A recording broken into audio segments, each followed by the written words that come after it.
all right. We are live.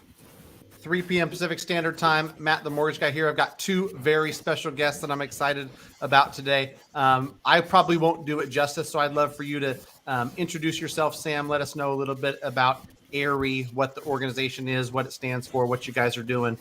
Give us a quick 2-minute introduction of that. Absolutely, Matt. I want to thank you for having us on here. It's a delight. This is Sam Harris in beautiful Tampa, Florida, with the Association of Independent Real Estate Experts.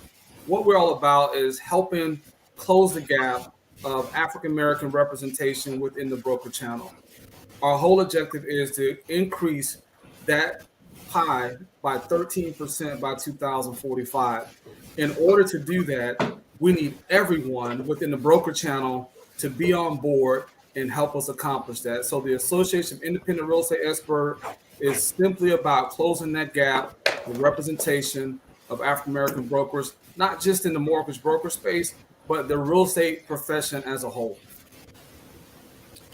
Awesome. Thanks for being here, Sam. You got your lovely wife, BJ Harris, who's also involved with the organization. Good to have you here, BJ. I want to give you a chance to introduce yourself and a little bit about what you're doing over there.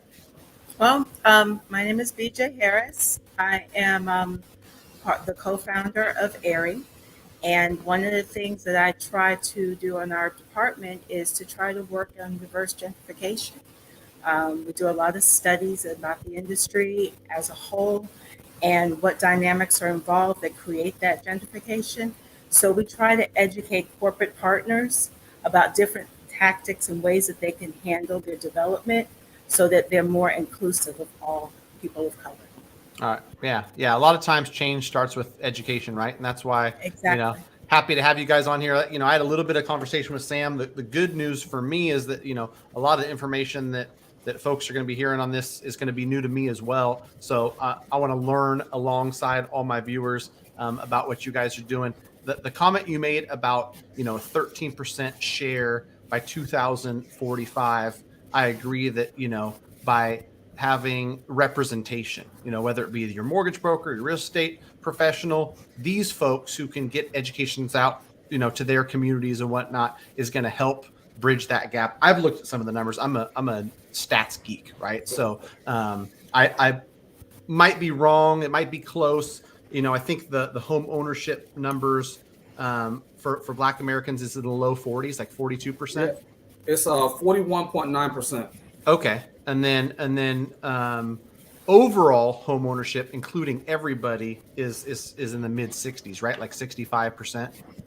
Overall, but for Caucasian Americans, over 75%. So There's just a huge gap. But when you look at the industry, the real estate industry has so much opportunity for us to create generational wealth for all groups.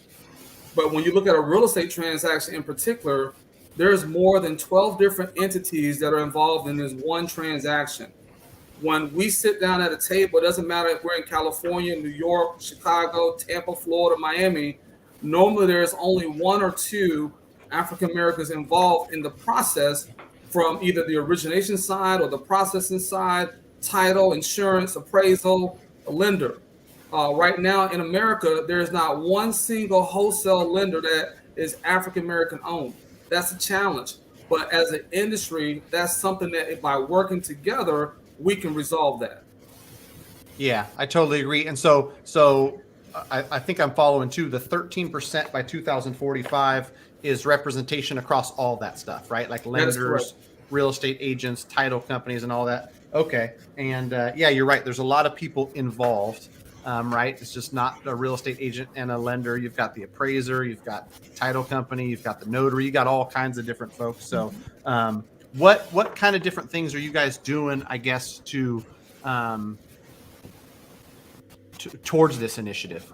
So what we're doing, the biggest thing that we're doing is we're educating lending partners about the need for them to have a intentional focus in helping us develop more African American professionals. Because if you develop more African American professionals within the broker space, all groups, all companies will benefit. Caucasian groups will benefit even far greater than any other group simply because they already have a large market share. But their clients that they're leaving on the table right now. In their current database, their clients that they're not reaching is because they don't have someone that can serve that market, or they haven't focused on that market. So we're re-educating the lending industry and mortgage professionals about the things that have got us here and how we can get to a different place by 2045. Yeah. I like it. I like it. And I agree. And I think that, like, just speaking openly and honestly, there's probably some people like, hey, listen, Matt, the mortgage guy, a white guy, I've got black clients, I've got Asian clients, I've got clients of all different races, and I can serve everybody. Right. I think, truth be told, there's a difference, right? When there might be somebody who's involved in your church or your little league or your community that, they're intentionally, you use the word intentionally, Right. out there trying to serve a certain community. Not saying I can't, or anything, right? But like, in order to really move that along, have folks that are championing the cause, trying to really serve those communities. I like it, man. I like what you guys are doing. So I use an example like this. If you're a cowboy and you're trying to get ready for a rodeo, are you going to go talk to someone that's not a cowboy, or are you going to go talk to a cowboy? You're going to go talk to the cowboy. Right. So it's the same thing within our industry. We have to take these blinders off. When people say African American, what happens? The room gets tense. The internet gets tense. The internet shuts down. It thinks that we're talking about race, and guess what? It's not about that. It is really about economics. It's about us saying, hey, listen, I want the same thing that Matt has or any other professional has in the industry. I want that too. Show me how to get there. Provide me with the right tools and the resources so that we can all win at the end of the day. So when we get to Vegas, we can party like it's 1999. Right. I'm with you. Yeah. And I think that we've already seen with a changing market and with things happening, the broker channel is growing exponentially in a market like we're in. So I love the fact that, your cause is specifically trying to bring folks into the broker channel, trying to bring people from your community into the broker channel to grow, market share. Do you have any idea offhand what the different percentages are in the broker channel for originators? Absolutely. For originators in America today. So if you are a broker owner out there, listen up. There's 550,000 licensed professionals in the United States. Of those 550,000, less than 3.5% are African American. We're talking mortgage loan originators. When you take the percentage that's there, less than 1% of them are mortgage broker owners. There are so many communities that are in the African American community all across America that are in need of a mortgage broker office, a real estate office, appraisal office, a title office, but there's no representation. So if we can get the industry, the brokers, say, hey, listen, I'm going to make a commitment, be intentional. It's not about you putting your money forward. You might just put your talent forward, your knowledge, and teach somebody. There's an old saying that we have when it comes to Little League, each one teach one. So if I learn something, I'm going to transfer what I know to someone else. So that's what we have to do within the dynamics of the mortgage broker business. We got to get those numbers up because they're so anemic that it's causing a bottleneck. Right now, Matt, there's 3.5 million African American millennials that are ready to buy homes. They cannot find a home or get the home because they don't have representation. Period. I believe Also, it. Yeah. Also, there's more of a cognate reason for them to want to do business with African American brokerages because they want to be able to relate to someone that's not going to question them, not going to doubt their ability to be able to purchase the property, but also that can relate to them in a way that whatever issues they're having, whether it's through their credit or their challenges from past, that they're not going to be judged by that. So what you're also finding is more people are being intentional and they want to find African American owned brokerages, not represented, owned brokerages that can understand their needs, have more patience to work with them if they do have challenges, not saying that all do, because a lot of our clientels, the minimum score is like 680. So if that really resonates with people who think that because an African American applies for a mortgage, that they automatically have bad credit. That's not the norm. That's right. Yeah, I mean, and like lately, we've been seeing most of our clients average a 760 credit score. I have a client right now that is an African American professional, gone to 4 different broker shops and 2 banks, could not get approved, not because he didn't qualify or he didn't have the income. They didn't know how to structure his scenario. They didn't know how to document his scenario, because we've been in this business for so long. We know how to document certain scenarios, structure the deal before we submit it. We're looking at the income calculations. We're looking at the guidelines. We're looking at those, what we call the gray area box, where if a person's self-employed for less than 24 months, what is the credit matrix that they have to be in order to qualify for that? If you're over a 740 credit score, you can qualify for self-employed income less than 2 years. But a lot of brokers don't know that. So as soon as they get that borrower in and they see that it's less than 24 months, not understanding that there are other metrics that you can look at to get that person qualified. So they took a perfectly good borrower and basically told him they couldn't help him. He gets the Blue Dolphin Capital, and we're able to help him get that done. That's why we need more representation, so that we can make sure the market is not taking individuals like the client I'm talking about and tell them, no, we can't help you. You're going to have to wait. And the truth is, in our current environment, there's no reason for anyone to wait on home ownership, because the rent is too daggone high. Right. Yeah. And that's nationwide. You guys are out there in Florida. I'm in California. And I know in both areas that we serve, rents are increasing just as fast as home prices are. And, I say the same thing to my clients.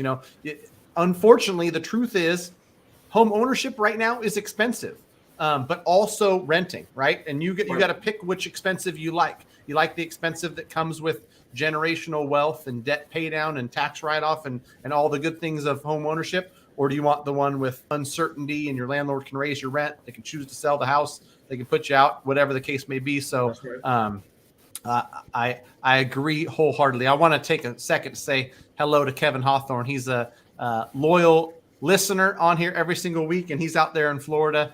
Thanks for stopping by, Kevin. If anybody has any questions here, we're going to talk about RE and what Sam and BJ have going on with their association. If you guys have any specific questions about the mission or statistics or anything like that, I think that I'd love some engagement from the folks that are joining live. If not, we'll probably get some comments once we post this across all socials and whatnot. But good conversation and good mission. I had a question that popped up. I'm trying to think of what it was.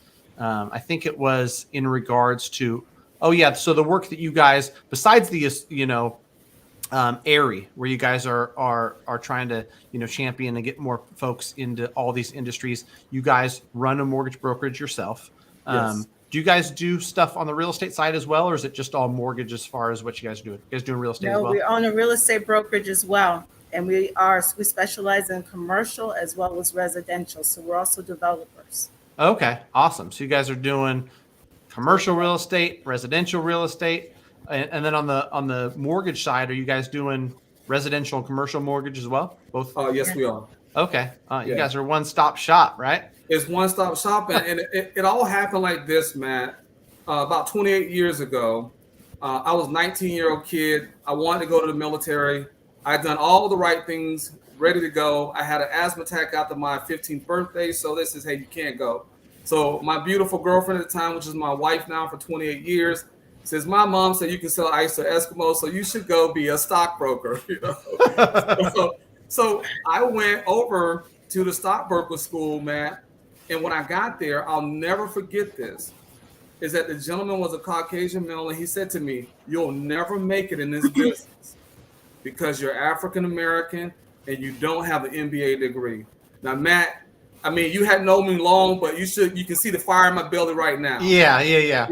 It fueled me in a way that says, okay, not only am I going to do it, okay, I'm going to do it better than anybody else is in this class. So out of a class of 30, I was the only one that passed the test the first time around. 28 years later, the same dynamic that I faced when I was 19 years old, I'm seeing it today. That's what drove us to start ARI. the Association of Independent Real Estate Experts, that we want not just other people that look like me, we want the industry to embrace the not just diversity, we want them to embrace teaching somebody that doesn't look like them. That this is a way that you can create a lifestyle for your family, create generational wealth, and at the same time, you can help a lot of families do the right thing. So that's where our passion comes from. A lot of the businesses that we got involved in were by accident. Clients had a need that they went somewhere else and they couldn't get it done. So we're the type of individual that says, hey, well, if you can't get, we're going to figure it out.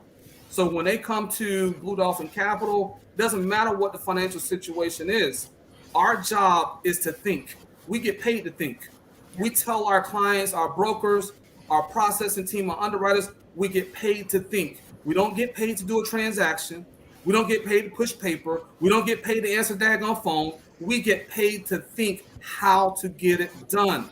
And that's what the industry is missing so much of right now, is that no one is teaching people how to think so that they can get it done. And that's what Area is all about. I like it. I like it. I'm going to post the link for anyone interested. I put it here so that if anyone wants to go check out airygroup.com, bunch of great information on there. I poked around a little bit today. There's resources and services and about section, all the different stuff you guys are doing with your mission and how to get involved. That's good stuff. Let me see if we got some comments here. I might pop up. It looks like Anthony Plunkett's trying to build up cash for purchasing real estate, which we're all a champion of, right? It's helping folks of all backgrounds of Absolutely. all areas of the country create wealth through real estate. And that's been really neat for me, is folks that never thought they could buy a house, folks that didn't think it was possible, able to build wealth through real estate. It's not just for elites, right? That's I think right. that's, Absolutely. part of your mission and part of, what gets me fired up to being a poor kid, going to public school. I remember distinctively my newspaper route and all the hustling I did when I was a kid. Wow. From age 13, I was working. And after graduating high school, you've got private school kids that were paying $20,000 a year to go to school, and mom and dad gave them a Lexus for their birthday. I had to save up for a $500 Oldsmobile. But thinking to myself, with the amount of hustle and work ethic I've got, this dude stands no chance. And that's the part of entrepreneurship that I love, where whoever's able to work the hardest and add the most value is the one that's going to succeed. And so, being able to do what I can to help other folks that are just getting started in it. I love working with real estate investors, and, a 21-year-old kid who's able to put down 3.5% and buy a 2, 3, or 4 unit with an FHA loan and, become an instant homeowner and an investor all in one. Absolutely. is really cool. And, Anthony, it sounds like the question is about, you're trying to build capital to buy real estate is the best way with wholesaling. I think there's a ton of different ways to do it, and folks certainly have some success in wholesaling. Might be a scary time to do wholesaling right now. Do you guys have any experience with that out there, or do you guys have any thoughts about wholesaling? Here's the thing. I am an optimist. This is the best time to be a wholesaler, a fix and flipper, because here's what's going to happen. The market has pent up demand that has not yet been released. So if you're smart, you're studying, you get paid to think.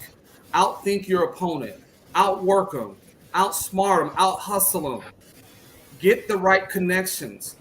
Don't spend time at the bar trying to get a deal. Go to a real estate trade show, join an association, go search the market, drive the market. There's so many real estate professionals that go to the internet first. We travel in the last 2 years to over 40 different cities, because we know that in order for us to understand what's happening in the market to help people, we got to have boots on the ground to know exactly what's happening. So I would tell Anthony, get boots on the ground. Go see what's happening in your community. If you see a house that's got weeds growing up, something's going on. Okay, if you see trash in the yard, something's going on. Those are key signals for you, if you want to be a wholesale, that you can dominate your marketplace just by doing what everybody else is not doing. We tell our LOs and our our mortgage professionals and real estate agents. If you do what everybody else does, you're going to have what everybody else has. Stop doing what everybody else is doing. Don't be a rear mirror investor. Look forward. The past trends are telling you what's going to happen next. So we're already looking 6 months, 18 months down the road. So if you're a wholesaler, you should not only be looking at those signs, but you should also be looking at opportunities for construction to perm. Find a small builder that's trying to get financing. Go with him and says, look, I'll bring you a client if you pay me XYZ fee. So it's not necessarily about how much money you have, it's how smart you're thinking so that you can dominate the market. And that's what we need to be telling people. And also pay attention to the market. I mean, if you're not familiar with stocks and you know the trends of how the market is, you need to get involved. I love, what is it, Cheddar. I think that is one of the best market shows because it relates to millennials and Gen Zs. Gen Zs. So it's a great way to kind of get familiar with how the market is trending, find out what's going on, and then know when to buy and when to pull back. Absolutely. Right. Yeah, I think this is a great transition because you guys started talking about, you know, education and doing the work and research. You mentioned a stat about 3.5 million millennials. I know because I'm a loan originator myself. Millennials are the biggest age group that's buying homes. What are you guys doing as an organization or as a company on the real estate and mortgage side to get that education out to folks? Because I know for me, the YouTube channel is inspired by, I want to take education to the masses, right? And if I can get out and reach 100,000 people a month, educate them a little bit about mortgage, about real estate, they're more likely to be more comfortable to be in a position to buy, right? So what are you guys doing education-wise to get some of that information out there? So we are a constant believer that referrals are so important. So our business is primarily 100% referrals. But how do we get some of that market that you're talking about? The way that we do it is by listening. We go out to the community where the millennials and the Gen Zs are. We're asking them, what are you looking for? What do you want? So rather than me being the expert with 28 years of experience and all this stuff, I got 14 iPhones and all this different jazz. I put all that stuff down and I started listening to what they want. And what they're telling us is something that is starkly different than what the market is saying. They want bigger homes. They want that live, work, play, educate type of scenario. In addition to them wanting that, the other thing they want is they want us to show them. They don't really want to be on YouTube learning it because they may be learning the wrong way. So this is a great time for professionals to become really good educators and taking that knowledge and not just doing a YouTube show. Sometimes you have to sit down with these young millennials and show them what a budget is. What is a debit? What is a credit? You know, what is a 401k? What is an ESOP? What is a 403b? What is an investment property? Why your first property should be a 4-unit property. You know, if you're a millennial and you don't own a home right now, you should be looking at a 4-plex. You can live in one of the units and then you can rent the other 3, creating an income stream.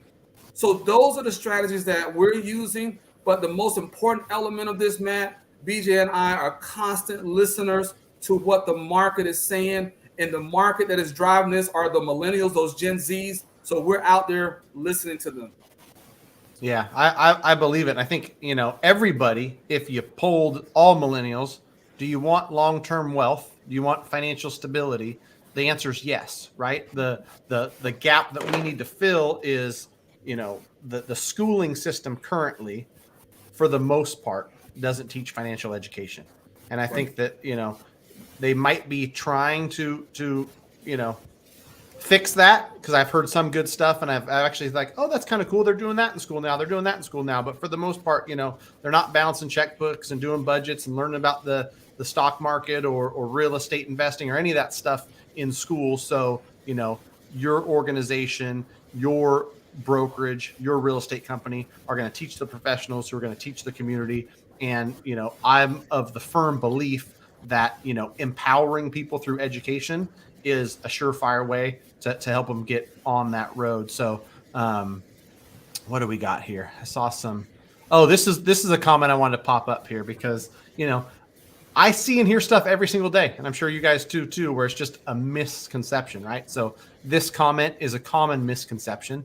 Are sellers accepting FHA loans, aka weak buyers? I'll let you go first, and I'll add my 2 cents on top of it.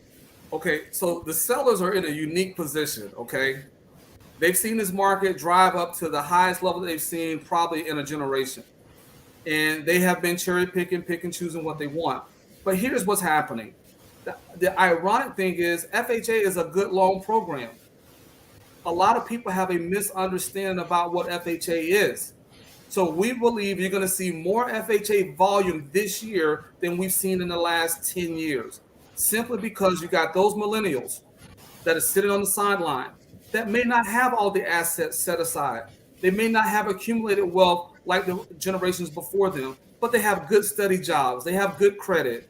They're getting first-time home buyer assistance. So I don't think there's a such thing as a weak buyer, okay? Because a buyer is a buyer. When I go to McDonald's, they don't ask me if I'm weak. They take my daggone money. So we got to stop. You got more than just that 20 in there. Are you weak? Yeah, are you weak you want a weak Big Mac, or you want a weak set of fries, or do you want a weak double cheeseburger? No. A buyer is a buyer. A borrower is a borrower. Stop putting labels on borrowers. Their situation is unique because they got a set of circumstances that got them there. Our goal is to get them out of that, get them into a house. Yeah, and especially as brokers, we're in the broker channel. We believe in the wholesale channel. You're recruiting more and more folks to the broker channel.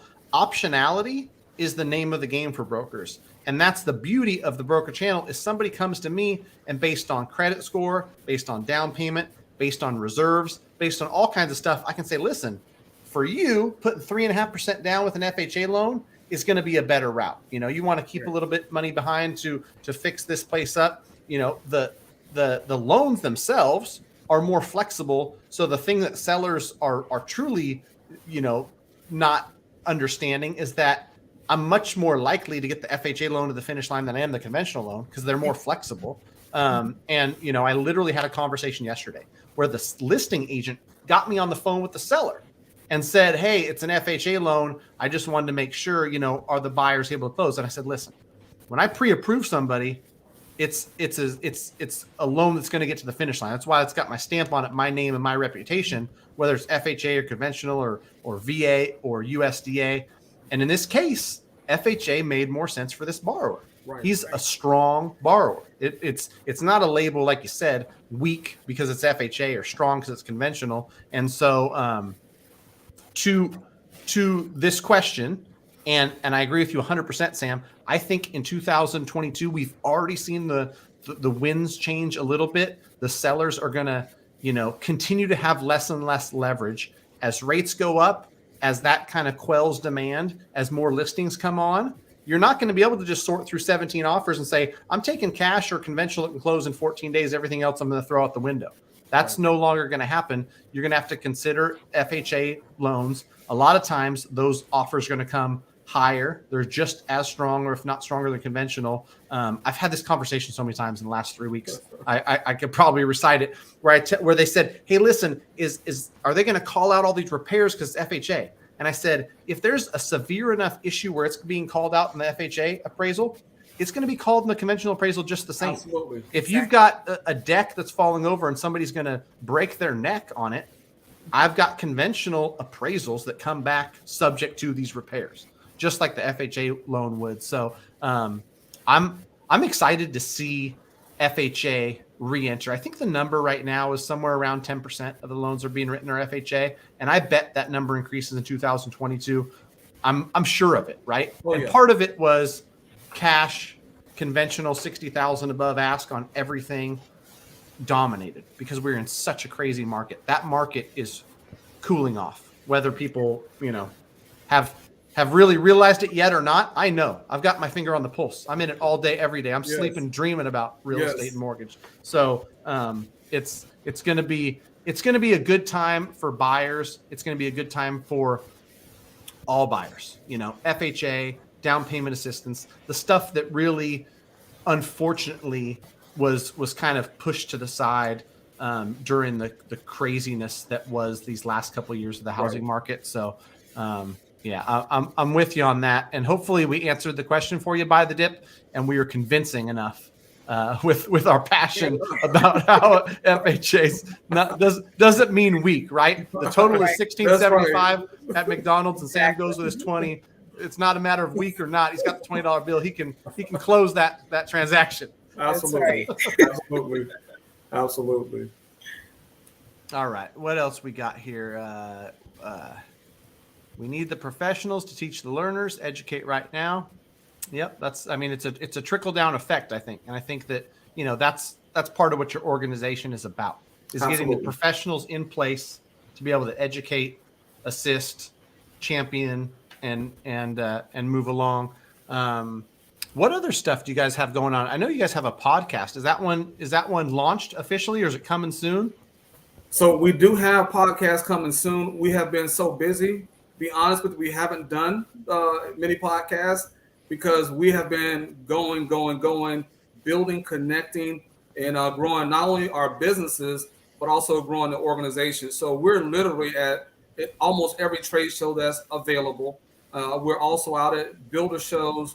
One of the things that we're doing, Matt, is that as developers, we are launching our own coffee brand. So that'll be coming soon. BJ's the brains behind all of that. So as we get closer to that, we'll make sure we fill you in on that. So it is coming soon. We will have it on the website for people to kind of tune in to where we're at. And I agree with the comment, the question. We do need more professionals educating people. That's why area is so important in the not just the African American community, but the broker community, is that we need to be able to get the best in class teaching that next generation. So when we look 10 years down the road, we have more of us in the business that are under age 40 than that are age 40.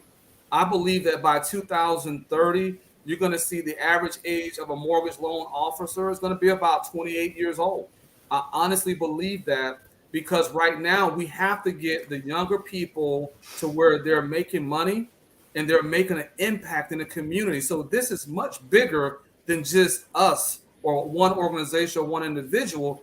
It's about our whole community as a whole.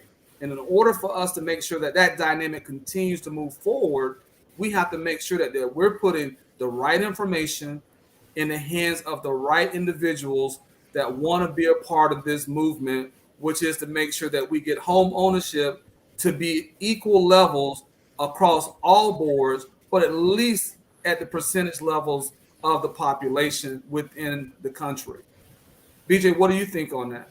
No, I totally agree. I mean, it's so important that, like this person is saying, about professionals to teach, but they also have to be willing to learn, because the one thing that we run into with this industry, our real estate and mortgage, is the systemic roadblocks of not understanding just what all is involved, why we do not have more home ownership. You think about the communities that you see on television all the time, where they just look like they're just desolate. This is America, and you've got cities where the buildings are abandoned and there's just no life whatsoever.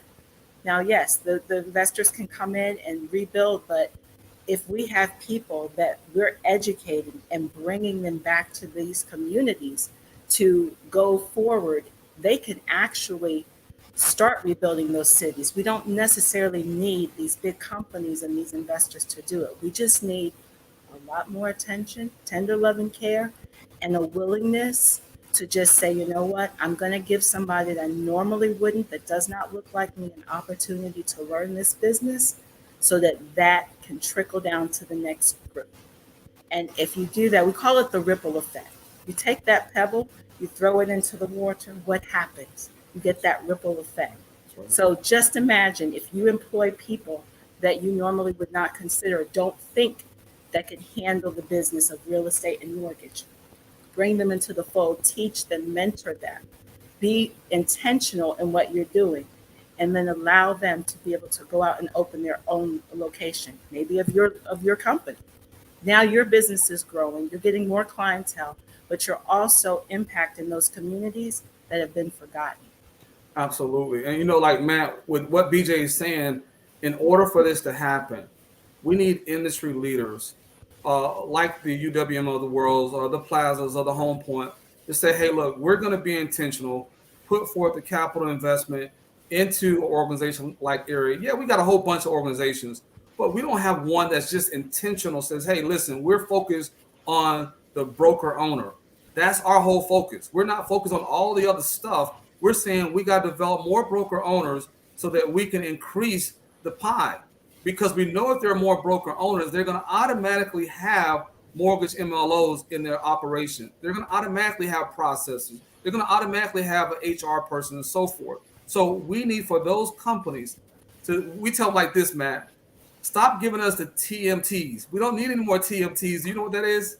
Is that Mayweather's the money team? No, it's not Mayweather, but we do need his money though. So okay, yeah, TMT. I'm thinking of his hat. Mayweather. Yes, his hat does say, but TMTs in the mortgage and real estate business is technology, marketing, and training.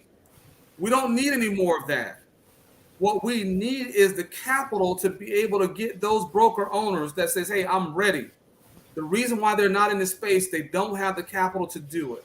So if we can do it in a way to where it's efficient, it's monitored, to where that we can give them the right steps to where they can get into this business. A perfect example, a broker owner that tries to go get licensed in at least 4 states, it's going to cost them an average of about 20 grand before they even get started. Most African-American businesses just don't have that. If they do have 10 grand in credit cards that they can use, or they got some money from their 401k, by the time they get started, there's so much they don't know that they fail. Unlike our Caucasian brothers and sisters, a lot of times they do have the resources. That's not a knock at them. It's just the facts. So they can go to an uncle or aunt or mom or dad and says, hey, I'm getting into the mortgage business. I need 50 grand. Or a perfect example, I got a young man in my community. He's 26 years old. He started the business a year and a half ago. He has no experience in the mortgage business whatsoever. But because he had the right network, his mother was a realtor, his aunt was a realtor, one of his uncles was a mortgage MLO. He says, hey, we're going to get you in, get you set up, and we're going to refer you business.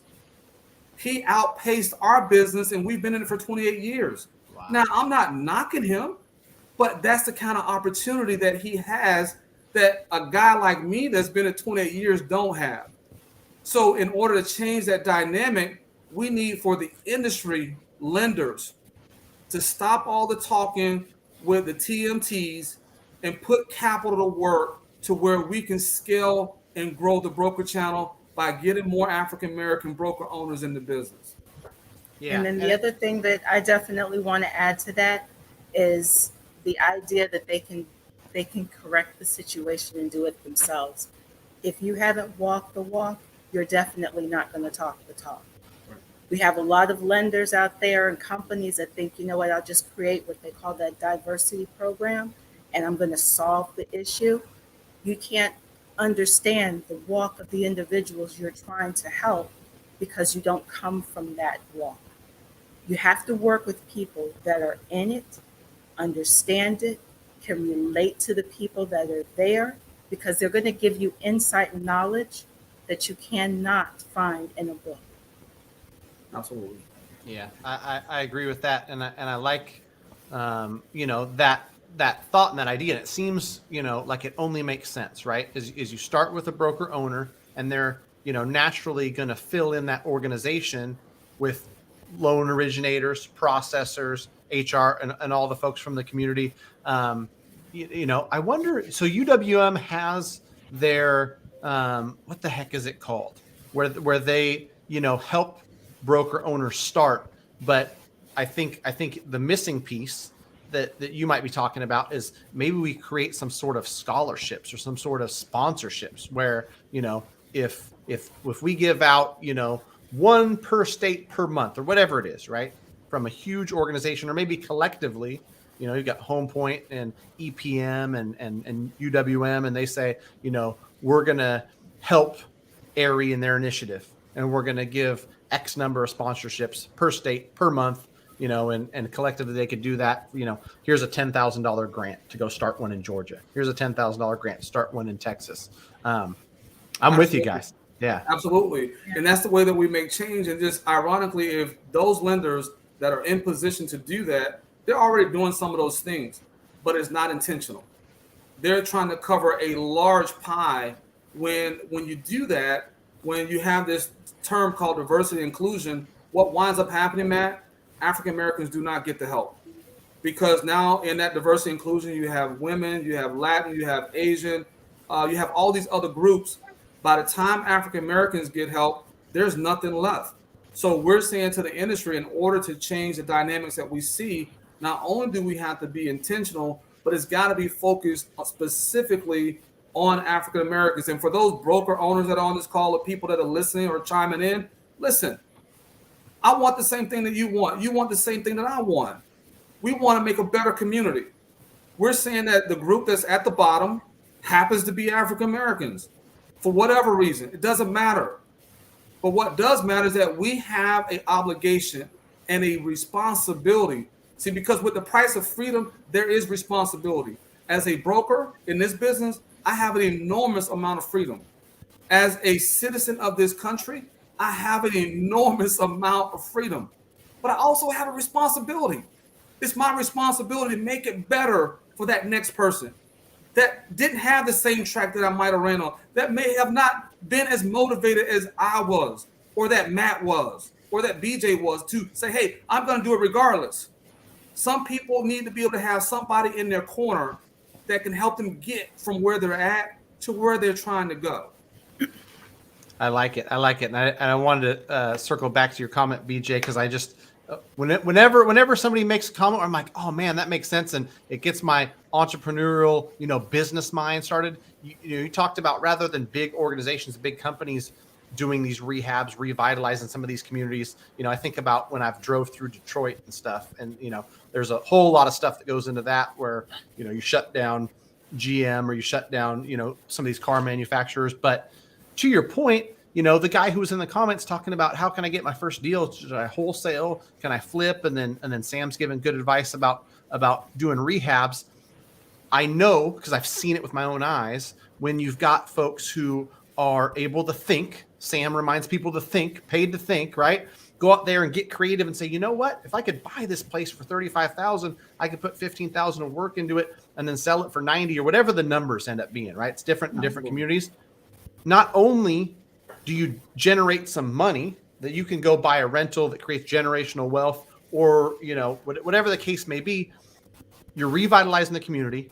You got a little bit of pride. Like, I know people personally who take great pride in, like, listen, look at this community I live in with 2,700 homes. Yes. I've been personally involved with flipping 17 of them, and it went from a ran down trap house to what is now a 3-bedroom, 2-bath, beautiful home. Mom's a nurse, dad's a police officer, whatever the case may be, right? And that can be an individual person. Mr. Jones, who did that, helped build some wealth for his family, his kids, his grandkids, and he took the proceeds from those flips, invested in long-term real estate. He's holding his rentals. Now his life has changed. His kids' life has changed. The community's gotten better. The home values for everybody else have gotten better. So I agree that, like, this helps everybody, and that's why I know it's not a black thing, a white thing. Your mission specifically targets African Americans, but by lifting them up, and like you said, like, they happen to be the ones with the is that true? Is that the lowest home ownership rate? Yes. Okay. African Americans, the lowest home ownership rate. And here's something else, man. While you were talking, my wheels just turning. I'm so excited to be on this show, man. This is great. So what also is unique with an Afro-American broker, a lot of times there are a lot of Caucasian families that come from rural backgrounds. When they go to the bank, they get the same sentiment that African Americans get, and they get nobody that can help them. They just say, I've gone to 10 different places. I got a client that we just helped. His name is Larry. I can't tell you his last name, but I love Larry. Larry and his wife, 2 Caucasian individuals, beautiful couple. They invite us to 4th of July last year. So I'm going back this year. Again this year. I'm going to barbecue for Larry and his family. And that's my promise to them, because they're part of my community. They're my clients, and they become my friends. But Larry came in with a 500 credit score. Everywhere he went, everybody told him that they couldn't help him. Now think about this. This is a man that's worked his entire life. He served in the military. He's a veteran. He worked for a corporation for over 30 years. He didn't know that he can use the money in his 401k. He did not know.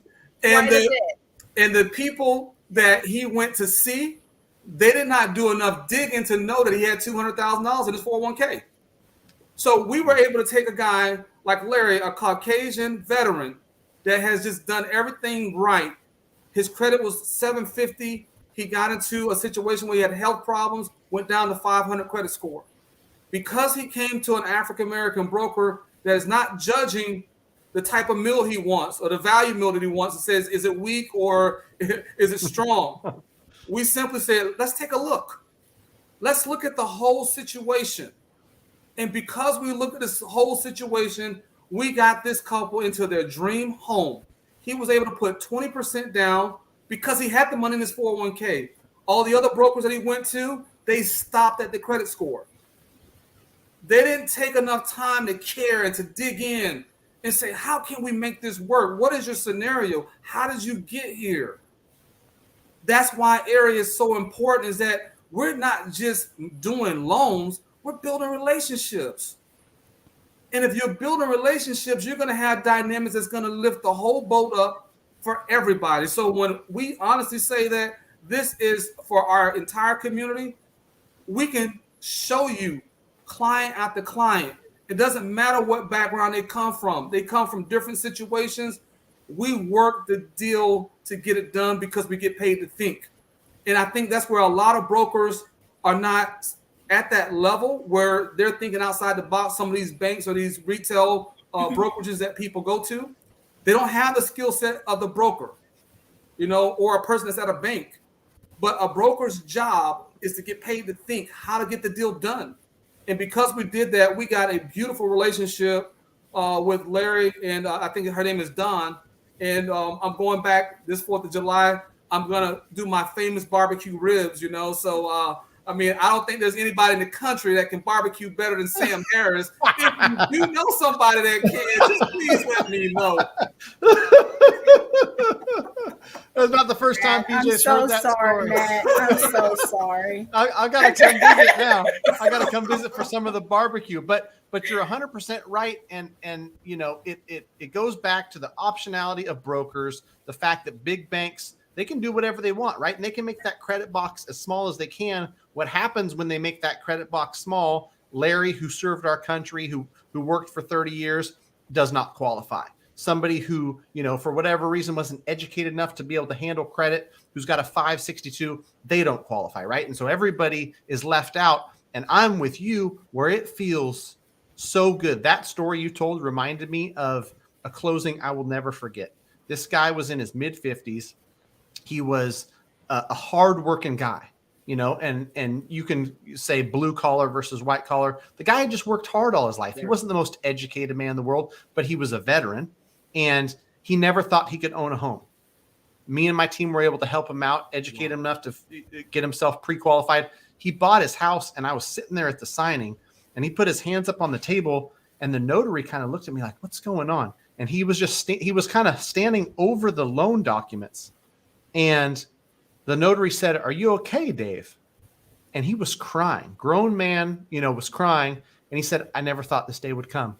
I just want to sit here for a couple minutes and just take this all in." So he made me cry. Realtor started crying. We all cried. But those are the kind of stories that, had he not gone and found the people with the right resources, the right education, if it was just bank and no, and then back home, right. Well, my bank told me no, I don't qualify. And I know that that's part of your guys' mission is don't let somebody tell you no. Right. It's possible. We're here to serve everybody. And what happens is, there's the home ownership gap that you guys are trying to close. The wealth gap in America is huge. And we know it's a problem. We know it's widening. Like I said earlier on, I love stats, and I don't remember the exact stat, but I know it's a crazy wild stat, like the average net worth of a homeowner versus the average net worth of a renter. And it's like 45x. Yeah. It's like $500,000 or 12,000, right? So as a renter, you just don't accumulate net worth because the average person is working and they're paying their bills and working, they're paying their bills. The debt pay down, the appreciation of the home, all the benefits that come with a home are adding $500,000 to the average person's net worth. And, you know, when you take that and you multiply it by millions of people, that's a lot. And that's what creates, you know, these huge wealth gaps in America. So I applaud you guys for doing your part, going across the country, you know, trade show after trade show, trying to get the message out. Hopefully, we're able to spread the message a little bit through this platform. I know that U Mortgage is proud to stand behind you guys. We're going to take clips of this, probably clips of that barbecue, BJ, and we'll just share that. So if Sam ever wants to do, you know, some barbecue fundraiser for brokers, Oh, I'll do it. I think he's trying to incorporate into the coffee shop, so I'm having to deal with that with him right now. Tell me about those coffee shops, because I can tell you that, you know, I don't drink, I don't smoke, I don't do drugs, but I'm sober AF and I'm coffee all day, every day. So tell me about your coffee. Right. Well, we like he said, it's a new brand, and we're still going through trademark and different things like that. So I can't really say the name, but we're really excited about it. It's going to be a roastery as well as a coffee shop, and we're going to have things like Belgian waffles and different type of pastries. It's just going to be phenomenal. My family owned restaurants before I was born. So I got to hear all of these stories about how they, you know, had this great restaurant in New York growing up, and in a time when it was segregated. So, you know, they did some pretty amazing things. So we were able to inherit all of these fabulous recipes, and we're going to be bringing those to our institution. So Awesome. And it's awesome. Creole. So you can't get any better than that. So Okay. Well, by September, are you guys going to be out at the AIM conference in Vegas in September? Absolutely. You gotta bring your buddy Matthew Morris guy a sample some of that coffee in September. Absolutely. I'm sure it'll be up and running by then. I don't want to go too long, but I want to give you guys a chance if there's any, you know, closing remarks. Again, thanks for joining. Thanks for your time today. I put the airygroup.com up there for people to check out. Whenever they come across this video, it's going to be, you know, live on Facebook. It like video does. It'll live forever. So people can reference this video. But and any closing remarks, guys?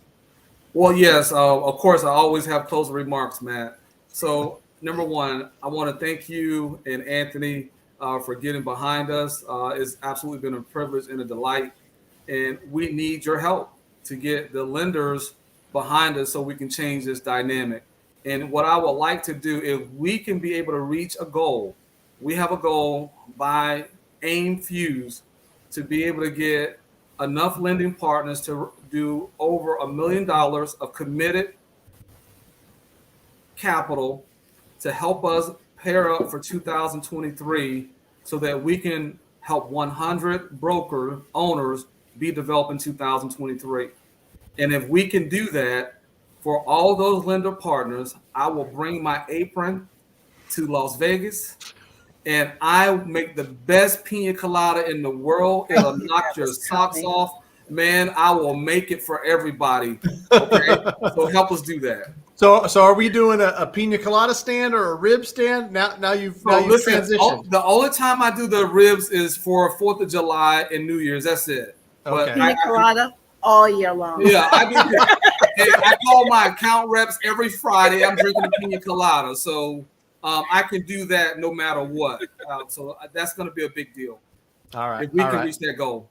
All right, cool. $1 million by AIM Fuse to help 100 broker owners. I wrote it down. I'm gonna do what I can to stand behind you and see what I can do to push that mission along. Any closing remarks, BJ? I know your husband Sam is not a man of few words. No, he's not. I just sit there and I go, okay. No. Thank you so much for having us. We really appreciate it.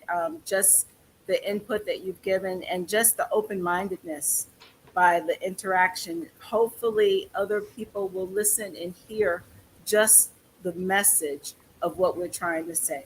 Again, we're focused on African Americans because it is the one group that faced the most redlining, segregation, that was denied opportunity of home ownership and land.